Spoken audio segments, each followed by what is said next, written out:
Chapter के शुरुआत में हम क्वीन और बायुआन को देखते हैं। बायुआन कहता है, तुम क्या बोल रही हो? क्वीन बोलती है, मैंने इस बारे में बहुत सोचा। तुम यहाँ से चले जाओ, तुम्हें यहाँ नहीं रहना चाहिए और मैं अब तुम्हारा साथ नहीं चाहती। और फिर क्वीन अपने मन में सोचती है, ये चिनवाईवान सच में बहुत ज़्यादा अनोइंग है। वो मुझे हमेशा उस रात के लिए जिम्मेदारी लेने को बोलता रहता है। चिनबाई क्वीन को पीछे से पकड़ लेता है और कहता है, मैं किधर जाऊँ? मैं तुम्हें इतने खतरनाक जगह पे नहीं छोड़ सकता और मैं नहीं चाहता कि कोई भी तुम्हें हर्ट करे। क्वीन कहती है, तुम्हें पता होना चाहिए, ये शाही महल है। अगर तुम पकड़े गए तो तुम्हें मौत की सज़ा हो सकती है। और फिर क्वीन चिनबाई को पुश करते हुए कहती है, अगर तुम मुझे प्यार करते हो तो तुम यहाँ से चले जाओ। और फिर क्वीन चिनबाई के करीब जाते हुए कहती है, जब तक तुम सम्राट को हरा नहीं देते तब तक मैं इंतज़ार करूंगी और उसके बाद मैं सम्मान और धन छोड़ दूंगी और तुम्हारे साथ दुनिया घूमूंगी। चिनबाई बहुत ज़्यादा खुश हो जाता है और कहता है, क्वीन क्या आप सच बोल रही हो? क्वीन कहती है, हाँ।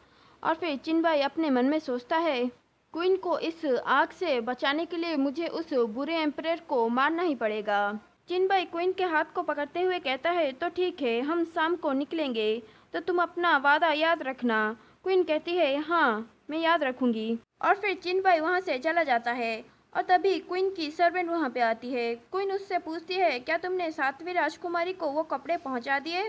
सर्वेंट कहती है, क्वीन ने जैसा कहा था मैंने वैसा किया।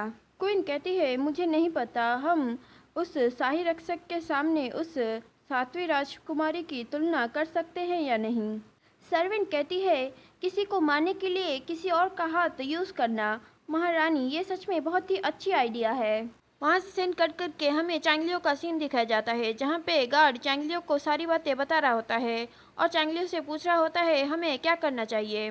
चांगलियों अपने मन में सोचता है, वो मूर्ख रानी, क्या वो सच में चाहती है कि मैं उस 7वीं राजकुमारी के साथ बिस्तर में सोऊं, क्योंकि वो थोड़ा बहुत यांग यांग की तरह दिखती है। यांग यांग मेरे लिए मेरा खजाना है, उसकी जगह कोई नहीं ले सकता। और फिर चांगलियो कहता है, फिलहाल तुम्हें कुछ भी करने की ज़रूरत नहीं, फिलहाल तुम बस उस हथियारों को फॉलो करो और देखो वो क्या करता है और कहाँ जाता है। और फिर गार्ड हाँ में जवाब देता है और तभी मुंह की नींद खुलने लगती है। तो चांगलियो कहता है, तुम बेवकूफ़ हो, क्या तुम्हें धीरे बात करना नहीं आता? और फिर चांगलियो उस गार्ड को वहाँ से जाने के लिए कहता है और मो के नाक को पकड़ते हुए कहता है, तुम जाग रहे हो तो मेरी तरफ आंखें खोल के देख क्यों नहीं रहे?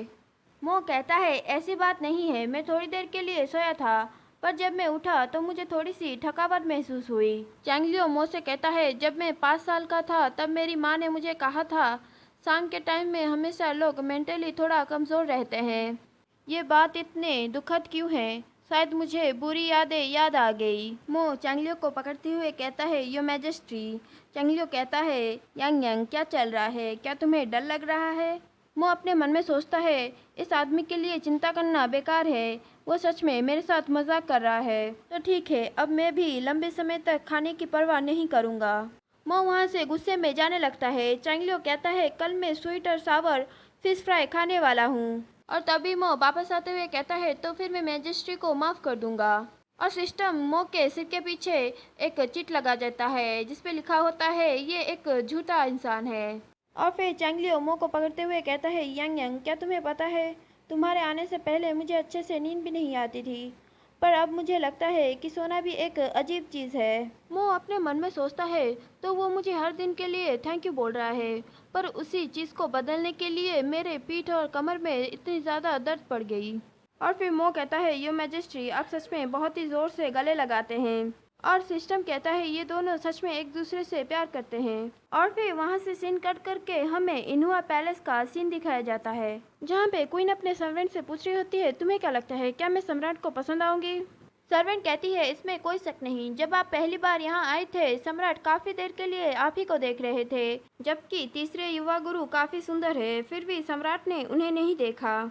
सर्वेंट की बात सुन के राजकुमारी गुस्सा हो जाती है और कहती है, वो आदमी बेवकूफ़ है, वो किस चीज़ में अच्छा है?